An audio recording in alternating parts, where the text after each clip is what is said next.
I used to be a dog lover. I love all animals, but dogs have always held a rather special place in my heart. They're smart, goofy, loyal, and lovable.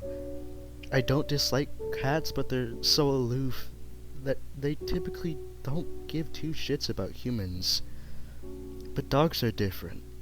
Through thousands of years of domestication, the lives of dogs have become inextricably linked with that of humans. They see us as members of their family. They love and protect us and look to us for guidance in almost everything that they do. It's because of this fact that I volunteer my time at home to the various animal shelters in the area, fostering dogs to help alleviate the cost from shelters which have limited space, but also to help rehabilitate dogs that have been abused and to help them learn basic obedience, all to improve their chances of being adopted out to their forever home.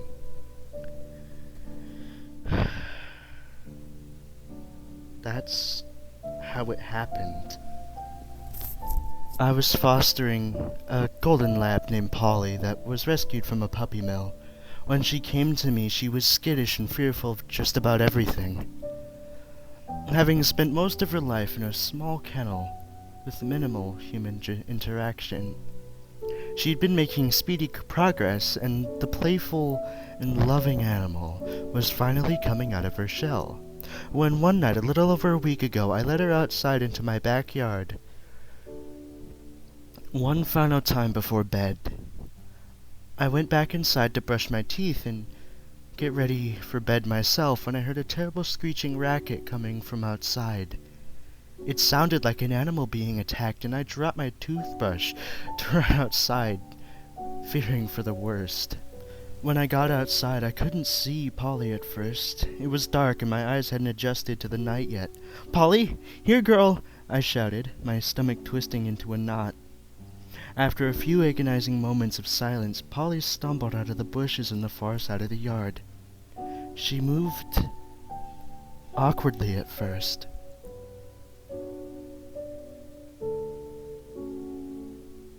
Her limbs moving stiffly and out of unison, and I thought maybe she'd had a seizure or some other neurological problem crop up, when she suddenly shook herself off and ran past me back inside the house. I followed her inside to make sure she was okay, but after a quick inspection, all I could find was a relatively superficial scratch along her abdomen, so I decided to just keep an eye on her and watch out for any further incidents. Polly normally slept in a crate in my kitchen. She felt more secure having a tiny sleeping space, and I could just leave the crate open so she could access the doggy door during the night. I normally slept with my bedroom door closed. That night, I awoke with a sense of foreboding. I couldn't pinpoint this sudden feeling of dread until I rolled over and noticed two pinpricks of light glowing just off the side of my bed. My heart seized in my chest until I realized it was just Polly, sitting by the side of my bed, with the moonlight reflecting in her eyes. I guessed I must have not latched my bedroom door properly, and she just pushed her way in. It had happened before, and in such circumstances, I would usually invite the dog to sleep in my bed, even though this wasn't advisable, because it made it easy to get too attached to a dog you weren't keeping, and you never knew what the dog's future family would want. Best not to encourage bad habits. But for some reason, the way she just sat there, staring at me, was really unnerving. I got up and shooed her out of my room and back to her kennel in the kitchen and went back to my own room. This time, I made sure the door was latched properly, and after a moment's hesitation, I locked the door, despite my logical brain telling me that that was just a little overkill. The next day, Polly was acting a bit more aloof than she had been recently, and I wondered if her rehabilitation had regressed. But it wasn't quite that. She wasn't acting fearful or aggressive. It was almost as if she was suddenly without personality. She didn't wag her tail or want to play, nor did she put her ears back or run away or show me any typical signs that mean leave me alone. She just maintained a distance from me. If I approached her, she would move away, not letting me touch her. If I moved away, she would follow, keeping me in sight and maintaining a specific distance between us. All the while, she was simply staring, watching me. It was really unnerving, though I told myself I was being silly. I was trying to put this odd behavior out of my mind, going about my usual routine, when the first incident happened. I was making myself a pot of soup for lunch and was boiling a pot of water on the stove. Polly had been keeping a steady distance from me all day, so it came as a complete surprise when she suddenly jumped onto the counter next to me, knocking the pot from the stove. I jumped away as the pot clattered to the floor, splattering scalding water across my kitchen. I slapped at my bare feet and ankles quickly with the hot water. It splashed across my skin, but I'd moved far away enough that I'd only received a small superficial burns in just a couple places. I was more worried about Polly, but she simply stared at me again with those unblinking eyes. She hadn't even poked at the loud noise or the mess as most dogs would. We locked stairs for a moment before she moved away again to maintain her distance from me. I chastised myself for forgetting to keep the handle of the pot pointed in towards the stove, as I began to mop up the mess of quickly cooling water. I should have known better, because animals don't. They can't. And yet, I couldn't shake the feeling that she'd done it on purpose.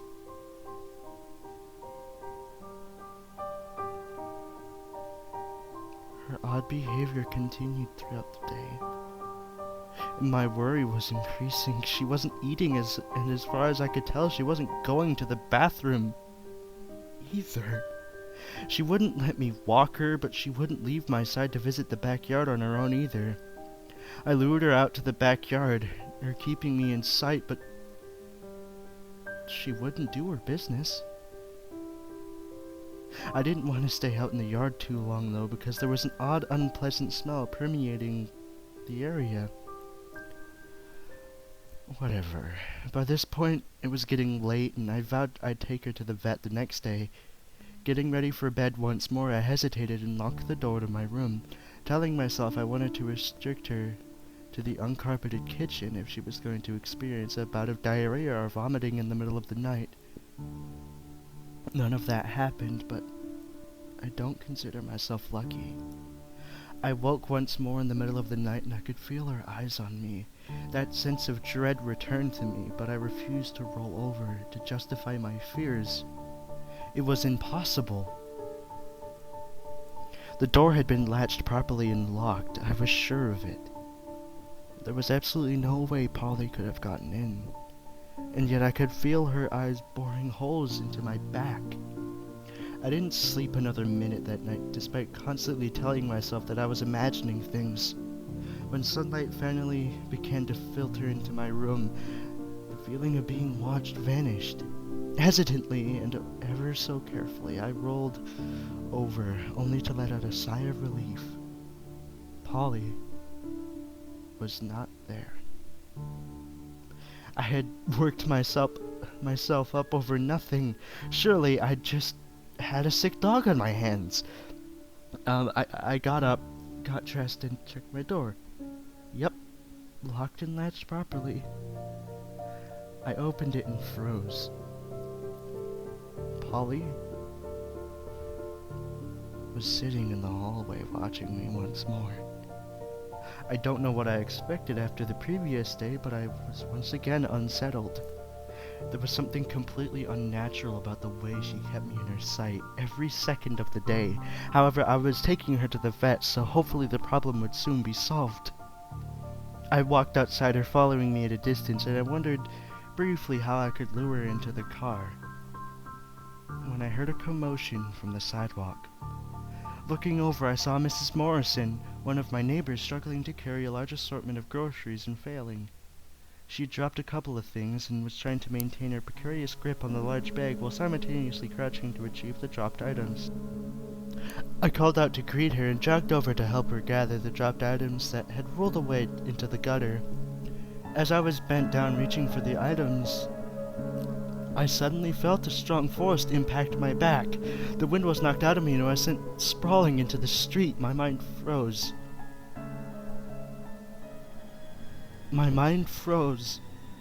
As I saw a car heading straight towards me, horn blaring. The car swerved at the last second and I felt it brush the hair on my head as it went by, screeching to a halt. I lay there frozen as my mind slowly rebooted itself and I could begin to process the situation. Both the driver of the car and Mrs. Morrison were asking if I was okay.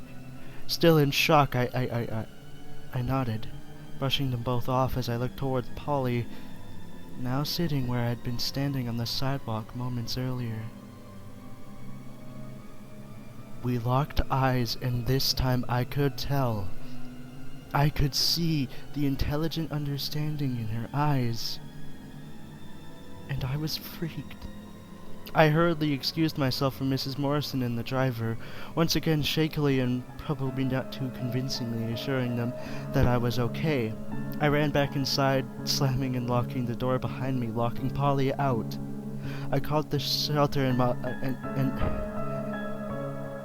apologetically told them that a family emergency had come up, and I could no longer take care of Polly, and that someone had to come retrieve her immediately. I hung up the phone before they could protest, and then turned off all the lights and shut the blinds, pretending not to be home. I froze as the knob on my front door rattled, but it remained locked. Checking the peephole in my front door, I could see Polly was just sitting there, staring back, directly into my eyes. She knew I was there. She knew I was watching her. I could barely breathe and waited what seemed like an eternity until someone from the shelter came to retrieve her. They had a hell of a time getting her into the van, but they were much more equipped to deal with it than I, and frankly, she was no longer my problem.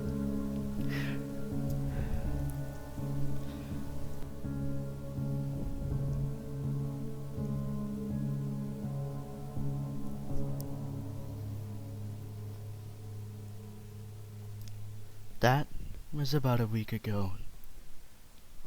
I had wanted to call the shelter to apologize, or perhaps even warn them about her strange behavior or illness, but I couldn't work up the courage to face the issue. Meanwhile, that strange smell I'd mentioned in my backyard had gotten worse, an overpowering scent of putrefaction. One that stinks to the inside of your nose and mouth, with a tinge of sickly sweetness to it. The neighbors were even beginning to complain, insisting that it wasn't coming from their yards. It was then that I found it.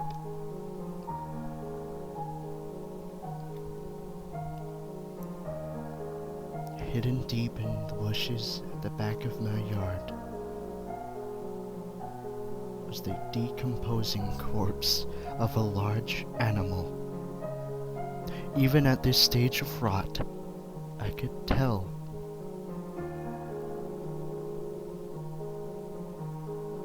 I could clearly tell that it was the corpse of a dog. And someone...